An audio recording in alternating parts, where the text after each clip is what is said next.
Shalom BBI yang dikasihi oleh Tuhan. Puji nama Tuhan, kita kembali dalam perenungan BBI kita. Namun sebelumnya kita akan berdoa terlebih dahulu. Mari kita berdoa.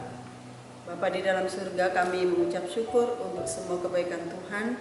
Sampai hari ini kami masih dipelihara oleh Engkau, menikmati kasih dan kemurahan Tuhan, sehingga kami boleh ada sebagaimana kami ada. Bapa di dalam surga, kali ini kami akan kembali di dalam belajar renungan firman Tuhan di dalam wadah BBI yang sudah ada di kami. Tuhan, kami mengucap syukur. Biarlah Tuhan pimpin kami semuanya, urapi kami semuanya, sehingga kami mengerti akan kebenaran firman Tuhan yang akan kami pelajari. Meteraikan firman-Mu di dalam hati kami, menjadi rema, menjadi kekuatan, menjadi suluh dan penerang dalam hidup kami. Terima kasih Bapa di dalam surga, urapi hamba-Mu yang menyampaikan renungan ini. Biarlah hamba-Mu berkata-kata sesuai dengan kehendak dan rencana-Mu. Terima kasih Bapa, kami bersyukur dalam nama Tuhan Yesus Kristus kami berdoa. Haleluya. Amin. Ya, ibu-ibu yang dikasihi oleh Tuhan, hari ini kita tetap mengambil di dalam buku panduan kita, yaitu buku yang sudah kita bagikan. Saya percaya ibu-ibu sudah mendapatkan buku ini. Mari kita kembali belajar arahan dari Ibu Gembala melalui buku panduan kita. Ya, hari ini kita akan belajar dari tema yang berjudul masalah dan solusi bagian yang pertama. Nats yang akan kita baca yaitu di dalam 1 Korintus pasalnya yang ke-10 ayat yang ke-13. Demikian bunyi firman Tuhan. Pencobaan-pencobaan yang kamu alami ialah pencobaan-pencobaan biasa yang tidak melebihi kekuatan manusia. Sebab Allah setia dan karena itu Ia tidak akan membiarkan kamu dicobai melampaui kekuatanmu. Pada waktu kamu dicobai, Ia akan memberikan kepadamu jalan keluar sehingga kamu dapat menanggungnya. Ya, ibu-ibu yang dikasihi oleh Tuhan, di dalam materi kita di buku panduan itu diilustrasikan salah satunya yaitu kalau seseorang membuat gembok itu pasti satu paket dengan anak kuncinya, ya. Jadi tidak mungkin itu terpisah, ya. Terus kemudian di bagian yang di bawah itu memberikan ilustrasi bagaimana seorang orang tua kalau memiliki anak yang berumur 5 tahun, 9 tahun, tidak mungkin disuruh mengangkat satu beban yang melebihi kekuatannya.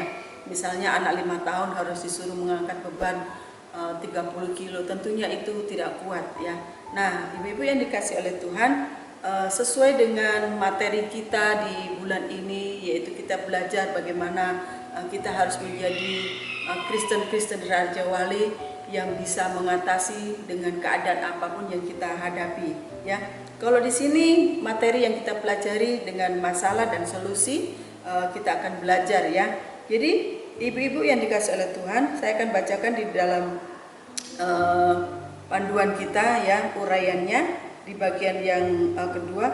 Jemaat Korintus rupa-rupanya menghadapi masalah yang berat. Rasul Paulus menulis surat untuk menguatkan mereka agar mereka tetap teguh di dalam Tuhan. Sebagaimana Paulus menguatkan jemaat Korintus, inilah beberapa nasihat Rasul Paulus yang akan menguatkan kita,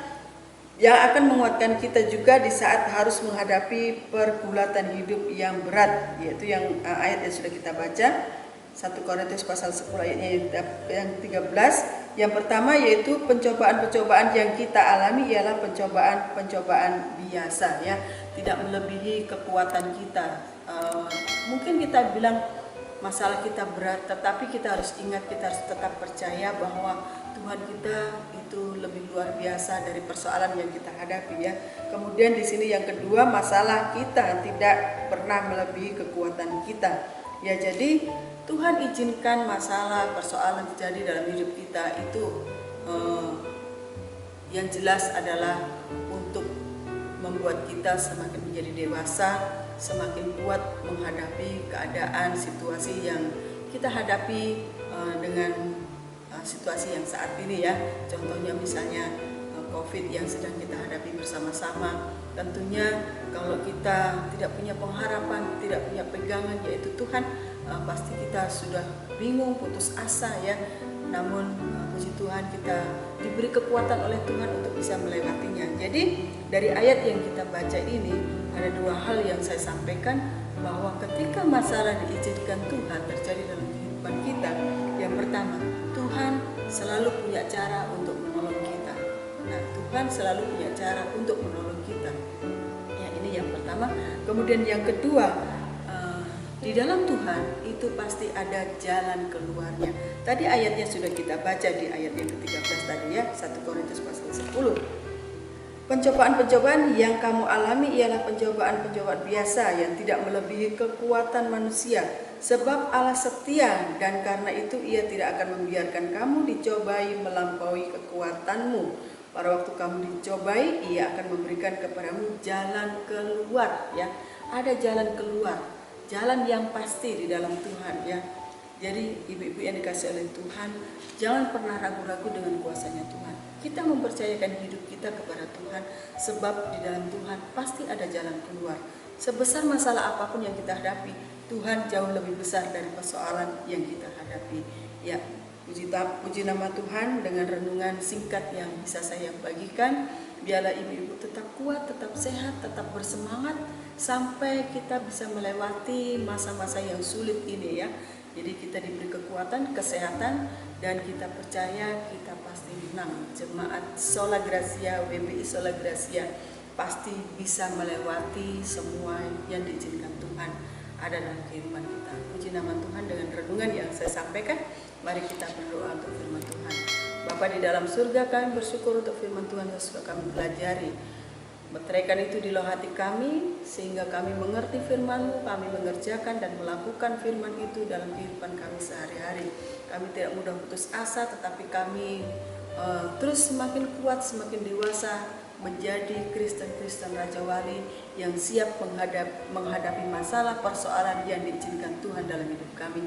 Terima kasih Bapa di dalam surga, kami bersyukur dalam nama Tuhan Yesus Kristus kami berdoa. Haleluya. Amin.